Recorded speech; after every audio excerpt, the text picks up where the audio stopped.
Bueno, hola, ¿qué tal? Me presento. Soy abogado y profesor de Ciencias Políticas Diego Copa. Eh, Soy miembro, digamos, del equipo que dicta en la UNJU Derechos Humanos. Y bueno, voy a venir a hablar un poco de lo que es el tema, o a dar un conceptos introductorios de lo que se trata, de lo que serían los derechos humanos y qué tratan en sí. Sí, como ven ahí en la primera, lo primero que tenemos que saber es el tema de conceptos básicos en derechos humanos, ¿sí? Alcances y su significado. Para hablar de esto, bueno, primero lo que tenemos que saber es que los derechos humanos es un conjunto de facultades sí, propias de la condición humana del ser humano. La tenemos por el simple hecho, digamos, de ser seres humanos y tener, digamos, y tener esa dignidad, ¿no? Ese valor en sí. Estos derechos, digamos, un conjunto, como dije, de derechos y de facultades que la tiene toda persona sin distinguir una diferencia que puede ser raza, religión, ideología, cultura, nacionalidad o cualquier otro tipo de distinción que se pueda hacer, digamos, con respecto a las personas que hay en el mundo. Los derechos humanos parten, digamos, de lo que es la igualdad equitativa y la dignidad. ¿Por qué yo hablo de una cuestión de igualdad equitativa y no de una igualdad a secas? Por el tema de que no es lo mismo hablar de una igualdad y de equidad en sí, porque la igualdad, digamos, es el trato de todas las personas sin distinguir una diferencia en sí. En cambio, cuando hablamos ya de equidad, es, digamos, tratar a las personas de la misma forma, pero teniendo en cuenta las diferentes diferencias que todos tienen. Con respecto a la dignidad, hablamos, digamos, de que dignidad viene de la palabra dignitas, que significa, digamos, el valor, ¿sí? Cuando nosotros le damos un valor a una cosa, a un objeto o a alguien, qué es lo que hace el ser humano en sí? Tratar de protegerlo. Bueno, en este caso, digamos, la condición humana, a nosotros hablar de dignidad humana, a la humanidad, a esta condición humana le estamos dando un valor, ¿sí? Le estamos otorgando un valor. Entonces, la mejor forma que hay para poder proteger esta humanidad es con los derechos. Y de ahí es donde tenemos el instrumento de los derechos humanos en sí. Entonces, decimos, digamos, que parten de una igualdad equitativa y también de la dignidad, ¿no? La dignidad propia del ser humano. El alcance, digamos, de estos derechos humanos, bueno, es el desarrollo de una vida digna, ¿sí? Independientemente de una raza, una nacionalidad, una clase social, una religión, género, cualquier otro tipo de distinción posible. ¿Qué quiere decir esto? Que, bueno, que son, no ven o no se tienen en cuenta, digamos, las diferencias que hay y que son universales, que es una de las características que la vamos a ver un poco más adelante en lo que es el video en sí. Y bueno, y tiene un significado. ¿Qué significado podemos darle, digamos, a los derechos humanos? Que es un repertorio abierto de libertades y derechos. ¿Qué quiere decir esto? Hablamos que es un repertorio abierto porque es un listado de derechos que se encuentra abierto y que no está cerrado, que se sigue actualizando y que va a la par, digamos, de lo que serían los avances de la sociedad en sí. Eh, Hablamos que es un marco referencial también y tiene un significado diciendo de que es un marco referencial en el sentido de que yo puedo pararme y tomar postura con respecto a determinadas cuestiones o actitudes o hechos que reivindican los derechos humanos como que también violan derechos humanos en sí. Entonces yo, al tener un conocimiento de derechos humanos, tengo ese marco referencial y puedo pararme ante una situación, ya sea que se están reivindicando o violando derechos humanos. Este sería, digamos, lo, en esta pequeña explicación pudimos hablar, digamos, de lo que es el concepto, ¿sí? Un poco lo que son, digamos, de dónde parten, su alcance y, bueno, y también su significado. Ahora pasamos a lo que serían, digamos, las características de los derechos humanos. Estas características, ¿dónde las sacamos? Las sacamos de lo que son la Conferencia Mundial de Derechos Humanos en Viena en 1993, ¿sí? Eh, la que logramos sacar son siete, ¿sí? La que tenemos, que paso a explicar a continuación. Hablamos de que son inherentes, como primera característica tenemos de que son inherentes a los seres humanos. ¿Qué quiere decir que sean inherentes a los seres humanos? Que todo ser humano la tiene y por el simple hecho de que de cargar con esta humanidad, ¿no? De ser humano, y que no distingue, digamos, como habíamos dicho, como suena redundante también en el concepto, que no distingue con distinción alguna, ya sea una raza, una religión, nacionalidad, ideología, clase social, no distingue, la tenemos simple hecho, por el simple hecho de ser humanos en sí. Son universales, ¿por qué? Porque la tienen todos los miembros, todos los todos los miembros que conviven, digamos, en esta comunidad mundial, ¿no? Es a nivel planetario en sí. O sea, lo tenemos todas las personas del planeta.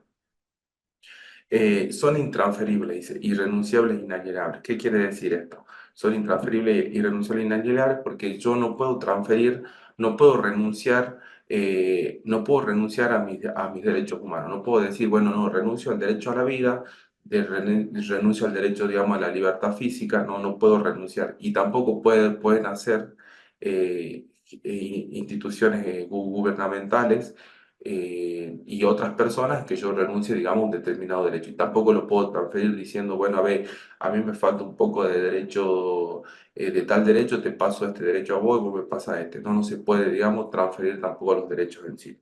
Son incondicionales y obligatorios. ¿Qué quiere decir esto? Que para gozar de estos derechos no tenemos ninguna condición. La única condición es cargar con la condición humana, ser humano en sí. Después, digamos, para que podamos gozar y para que puedan ser respetados estos derechos, no hay ninguna condición. O sea, no hay una condición previa que tengamos que cumplir o que nos hagan cumplir determinadas personas para que se nos garanticen estos derechos, ¿sí? Y son obligatorios en el sentido de que todos debemos respetar los derechos humanos en sí. Son inviolables, ¿por qué? Porque ninguna institución, ningún Estado o gobierno puede, digamos, destruir, menoscabar estos derechos en sí, y es más, están obligados a garantizarlos. Hablamos de las últimas dos características, que son imprescriptibles. Esta palabra de imprescriptibilidad viene de la palabra prescripción, que es un término jurídico, ¿sí? Y para darle una explicación con un poco más sería en un vocabulario vulgar, sería que cuando algo tiene prescripción es porque tiene fecha de vencimiento. Quiere decir esto que no puede ser usado pasado determinado tiempo, ¿sí? Bueno, con los derechos humanos no pasa así. Los derechos humanos son imprescriptibles, no tienen una fecha de vencimiento. Nosotros podemos gozar de los derechos humanos desde que nacemos hasta que morimos, ¿sí? En todo ese tiempo podemos ejercer nuestros derechos humanos, podemos pedir que se nos cumplan en sí. Y son integrales, independientes, indivisibles y complementarios. ¿Por qué? Porque los derechos humanos en sí es un sistema, ¿sí? Es un sistema que está bien integrado eh, con otros derechos en sí. O sea, violar un derecho humano es muy probable que también se perjudique el cumplimiento de otros derechos humanos. No podemos tratar, digamos, solamente o aisladamente un derecho específico, como puede ser, por ejemplo, el derecho a la vida, sino también podemos, cuando tratamos este derecho, también vienen a colación otros derechos que también complementan, como dice la palabra, que son complementarios, e integran este derecho en sí. Bueno, con esto terminaríamos, digamos, lo que son las características de los derechos humanos. Ahora sí pasamos, digamos, a los principios básicos, ¿sí? Los principios básicos son dos. Básicamente, el primer principio básico del derecho humano es el derecho, que es el punto de partida, digamos, de estos derechos, que es el derecho a tener derechos. Ese es el principio. ¿Sí? Nosotros, si no tenemos esta noción, que sería es- el derecho a tener derechos, no existiría ningún derecho en sí. ¿Sí? Para la redundancia, estamos hablando mucho de lo que son derechos, así que me van a escuchar mucho hablar con la palabra derechos. Eh, Tener esta noción de decir, bueno, yo tengo derecho a tener derecho es el primer punto de partida, porque si nosotros no tenemos esta noción, como vuelvo a decir, no existiría ningún derecho. Es el pensar que todos tenemos esta facultad, que todos somos iguales en derecho, y esta noción, bueno, abre, digamos, el debate también y deja la puerta abierta, ¿no?, a nuevos derechos que se puedan ir reconociendo en sí.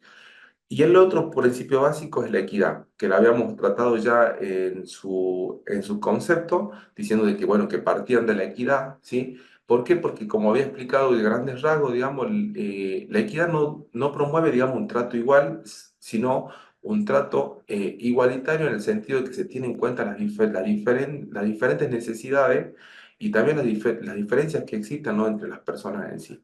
La igualdad sería la igualdad en igualdad de condiciones. ¿Sí? Porque si nosotros hablamos y decimos, digamos, de que todos somos iguales, no es así, digamos. Cada uno cuando nacemos con nuestras diferentes particularidades, diferentes virtudes, diferentes defectos, y creo que sería bastante aburrido, ¿no? Que todos seamos iguales, pensemos lo mismo, todo lo demás. El derecho entiende, digamos, esta desigualdad, ¿sí? Entonces, ¿qué es lo que hace? Es tratarnos de poner en un pie de igualdad jurídicamente y legalmente con respecto a todos nuestros derechos en sí.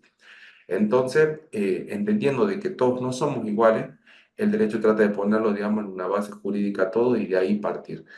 Cuando hablamos, cuando hablamos de una igualdad que tiene en cuenta estas diferencias y es consciente de que todos no somos iguales al nacer, hablamos o nos acercamos al concepto de lo que sería la equidad, que es otro principio básico de los derechos humanos en sí.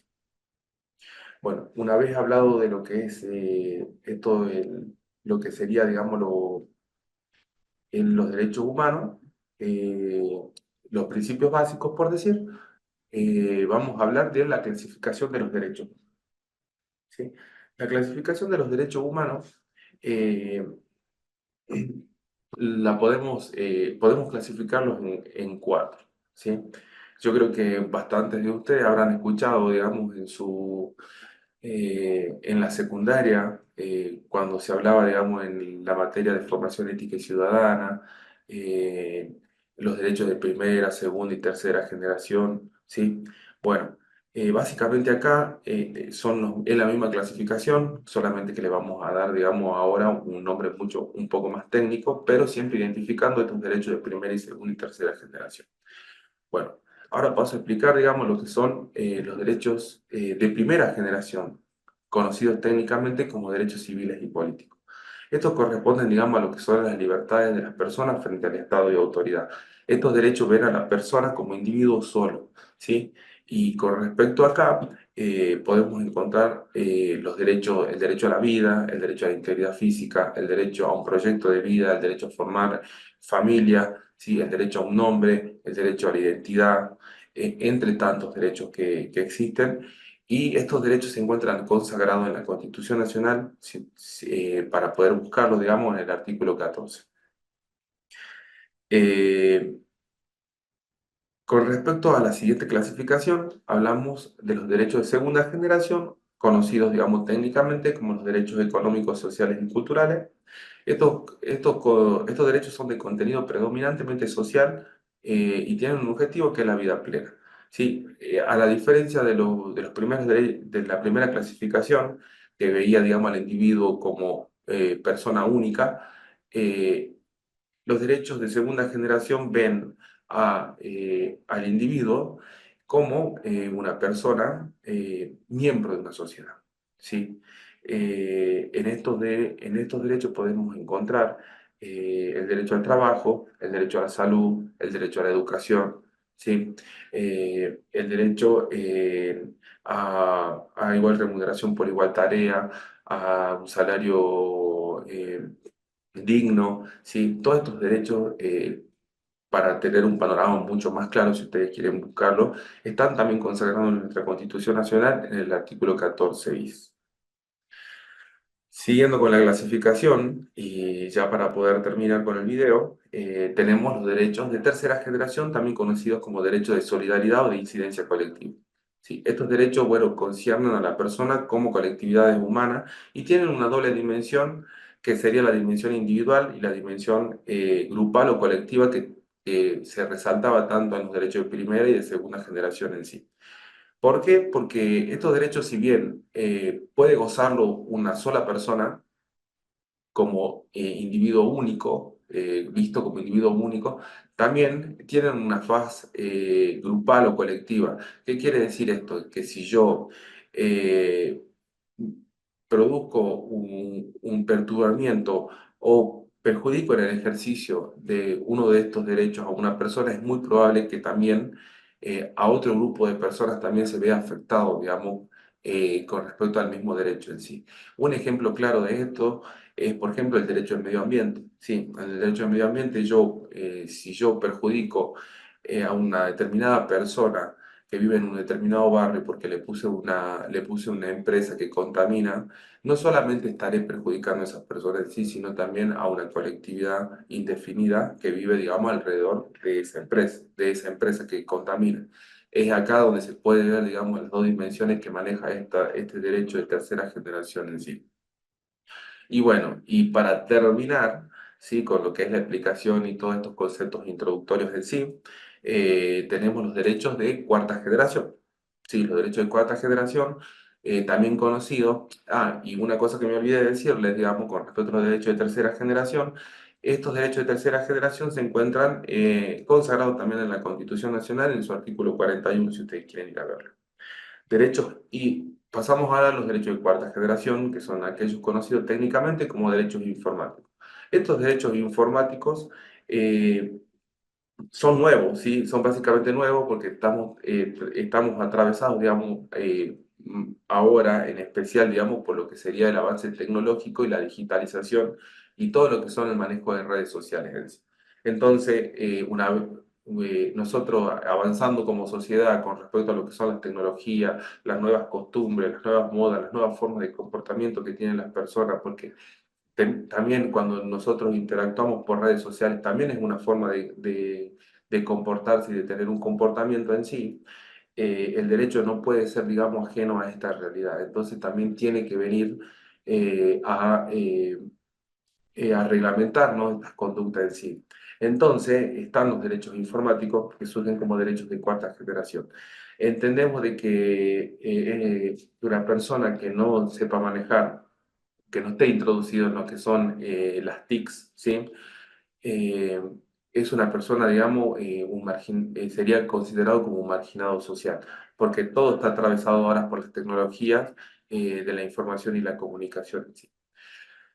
En estos derechos que podemos encontrar, digamos, la obligación del Estado, ¿sí?, en informar, en introducir en estas nuevas tecnologías, digamos, a las personas, ¿sí? Con respecto a esto se traducen capacitaciones, también cursos de actualizaciones, también, ¿sí?, para las personas que tienen un manejo simple de lo que sería un ordenador, una computadora, un teléfono, eh, para que, bueno, se vayan actualizando con las nuevas aplicaciones que existen, ¿sí? Después otra cuestión es, por ejemplo, el derecho al cuidado de la identidad, ¿sí?, de los datos sensibles. Ahora nosotros tenemos los bancos digitales que manejan muchísima información y información personal. Bueno, también el derecho viene como que a cuidar, digamos, esta identidad, ¿no?, que tenemos con respecto, digamos, a que no sean usados indebidamente esos datos que son sensibles en sí. Entre tantos y entre otros, digamos, derechos que se pueden encontrar en estos de cuarta generación que estamos mencionando y que estamos desarrollando. Estos derechos no están consagrados en la Constitución Nacional, es algo que nos debemos, pero eso no quiere decir, digamos, que no se garanticen, porque nosotros al formar parte de tratados internacionales, Argentina al formar parte de diferentes tratados internacionales, consagran también lo que son estos derechos informáticos en sí. Eso sí, nos debemos una actualización o una actualización de la Constitución Nacional, una reforma que actualice, si nos las debemos para que puedan ingresar estos derechos y otros que también no se encuentran explícitamente, digamos, consagrados ahí, pero que sí se encuentran implícitamente porque la Constitución deja abierto, digamos, a otros derechos que sean reconocidos en sí a través de las leyes nacionales. Bueno, y con esto yo termino lo que sería, digamos, estos conceptos introductorios, ya sean conceptos, principios, clasificación y características de los derechos humanos en sí. Espero que les haya servido y nos estamos viendo en otra oportunidad.